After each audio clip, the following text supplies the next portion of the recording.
Grand ആയിട്ടാണ് automatic automatic ആണ് അല്ലേ? ഓട്ടോമാറ്റിക് ശരി. സ്പോർട്സ് ഓപ്ഷൻ ആണ്.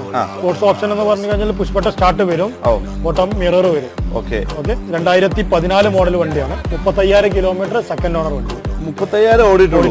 14 വണ്ടി. എത്രയാണ് വില ചോദിക്കുന്നത്? 465. ഇതിന് എത്ര ഡൗൺ പേയ്മെന്റ് വേണ്ടി വരുമായിരിക്കും? ഇതിന് 1 ലക്ഷം രൂപ ഉണ്ടെങ്കിൽ ബാക്കി നമുക്ക് 1 ലക്ഷം രൂപ ഉണ്ടെങ്കിൽ ഫുൾ ഓപ്ഷൻ ആയതുകൊണ്ടാണ് അല്ലേ? ഹോണ്ട അമേസ് ഡീസൽ വണ്ടിയാണ്. ഡീസലാണ്.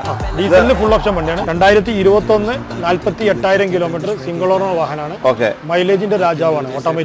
ഓട്ടോമാറ്റിക്കലും മൈലേജിന്റെ രാജാവ്. 22 ഒക്കെ കിട്ടുമോ? 20 എന്തായാലും കിട്ടും. 22 നമ്മൾ പറയുന്നത് 20 എന്തായാലും കിട്ടും.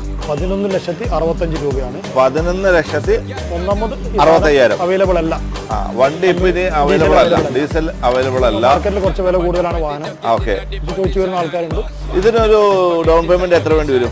ഇതിനൊരു 2 ലക്ഷം രൂപ വേണ്ടി വരും. 2 ലക്ഷം രൂപ വേണ്ടി വരും. ബാലൻസ് നമുക്ക് ലോൺ